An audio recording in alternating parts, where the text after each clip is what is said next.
ராஜேந்திரன் சொல்லுங்கண்ணே. நம்ம படத்தை ஜான் மந்த் ரிலீஸ் பண்ணிருங்க. முடியாதுண்ணே. ஏன்? இல்லைண்ணே, முடியாதுண்ணே. சரி, பிப்ரவரி மந்த் ரிலீஸ் பண்ணுங்க. சென்சார் அலோவ் பண்ணலண்ணே. மார்ச் எதா இருந்தாலும் எலெக்ஷனுக்கு அப்புறம் தானே. படம் எடுத்தது எலெக்ஷனுக்காக தான். எலெக்ஷனுக்கு அப்புறம் ரிலீஸ் பண்ணி என்ன பிரயோஜனம்?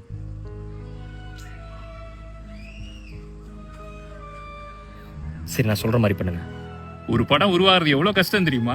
அதுல எத்தனை பேரோட உழைப்பு இருக்கு தெரியுமா? இன்னைக்கு என் தலைவனோட கடைசி படம் லீக் ஆயிடுச்சு. இதுல யார் ஒளிஞ்சிருக்கான்னு மக்களாகிய உங்களுக்கு தெரியும். இப்ப சொல்றேன், எந்த கொம்பனாலே அசைக்க முடியாது.